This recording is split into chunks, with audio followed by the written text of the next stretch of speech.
Did you ever go to work with Grandpa?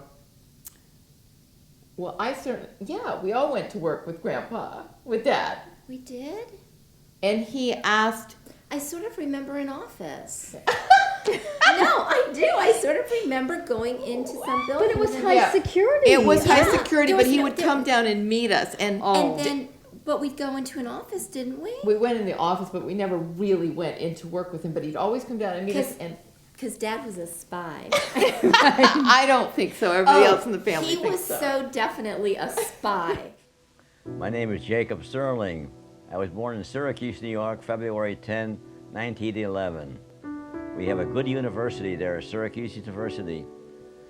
And Syracuse is pretty well known in academic circles. It's a good school.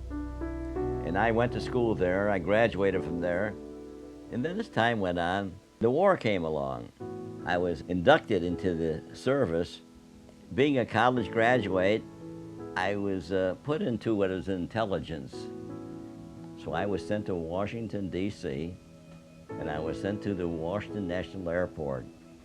I was told to report to a fellow by the name of Captain Bernard Green, who was in charge of security and intelligence of Washington National Airport. He was number one, and I was the number two man. I was under him. Practically every leader of the world used to come to Washington, D.C. to have conferences with the President of the United States and with the people in the White House. One day, General de Gaulle, the head of the government of France, came in after he'd come in about 4 or 5 times, and he saw me, and he walks over to me, which I was very proud of, and he says, "Capitan, it is so nice to see you again." He sticks out his hand and shakes hands with me. Well, I did shake hands. It's surprising that the bigger the person was, the nicer he seemed to be to get along with. So anyway, during all that time, I had met your grandmother, and I was courting her. My name is Helen Serling. Well, I was Sheffman, right? My name was, what do I do? Go back? We had an officers' club was stationed in Washington, D.C. at the National Airport. They were having parties there like every night. It was close to New Year's Eve, The first day we had was New Year's Eve. and so Colonel Collins wanted to invite Harry Truman, who was the Vice President of the United States. Harry Truman said, sure, he'd come. Right, Truman used to come out, that was when he was vice president. So Harry Truman used to be a pretty good piano player. And he played the piano, then he played the piano for us. He was the vice president, but nobody was that impressed, I don't think, at the time. The Vice President of the United States. I don't even think I made the connection at that time. So anyway, we got married, and we got married at Walter Reed Hospital. The first time we met was New Year's Eve. We were married February 18th. Fast. We were married. And then as time went on, we had 3 beautiful daughters. And meanwhile, I got a job with the Agency for International Development. AID, Which is supposed to- which people now, if you tell them that, they go, "Oh, your dad was a spy." And that was the office in the United States government that gave foreign aid and assistance to countries that had to have money to rebuild their countries after the war. And I believe that always, but everyone else in the entire extended family is convinced he was a spy. But he seems like the last person Which in the is why whole he is. world who could be a And spy. he would never, ever tell. No, I mean, that's what I've heard Except too. I met 2 people that worked with him, Regan Ramsey being one of them, that said he was a spy. Well, I was a special agent in investigations of any irregularities were going on in these foreign countries. As a result, we had offices all over the world. Yeah, he was always out of the country. I was always meeting him at the National Airport.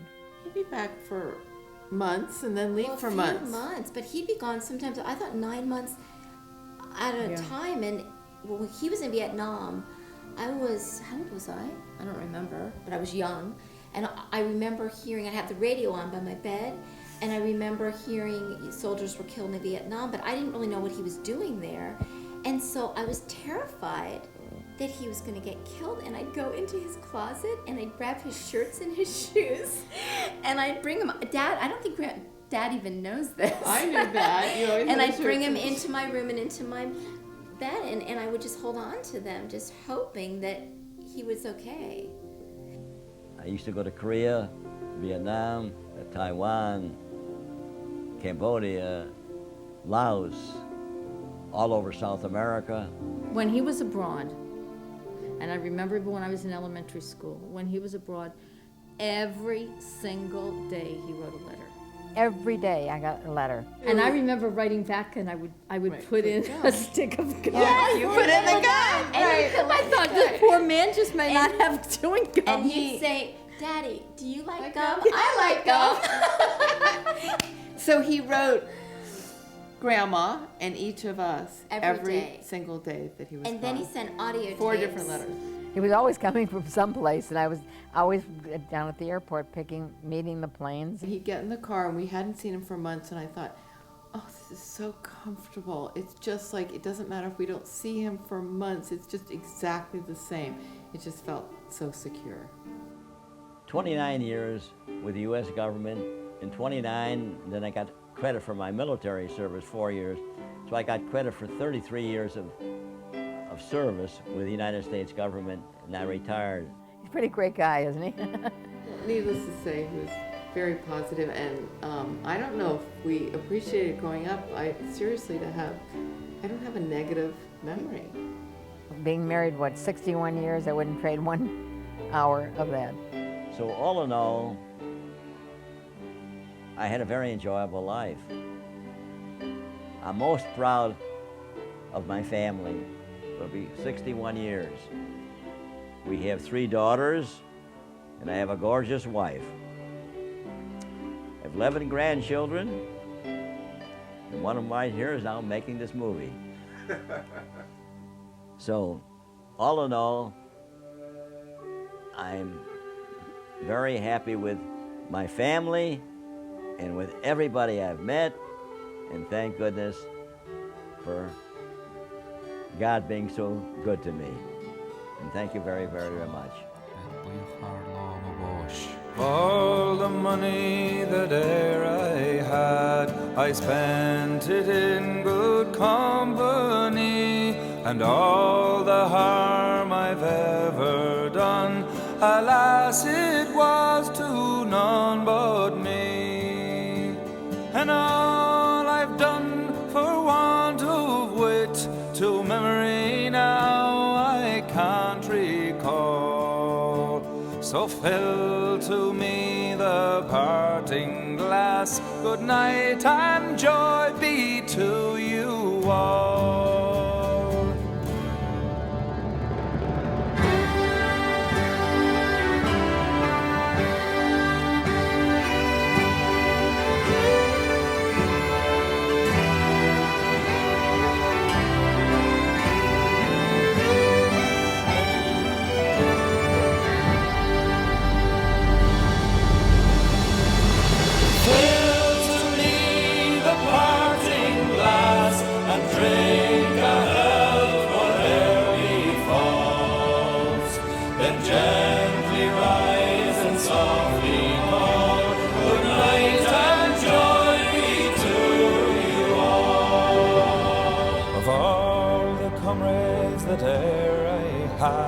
They're sorry for my going away, and all the sweethearts that e'er I had, they'd wish me one more day to stay.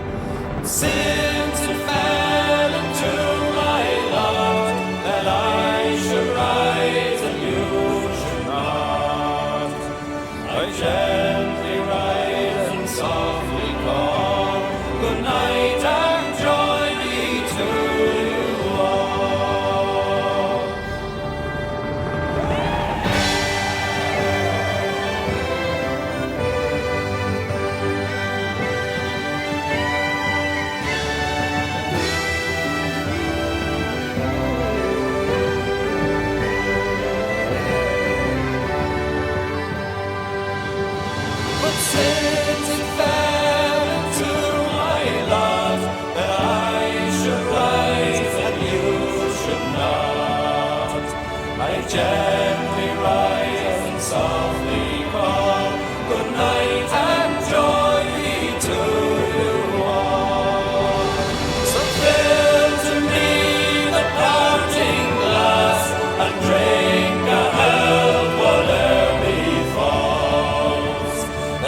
there.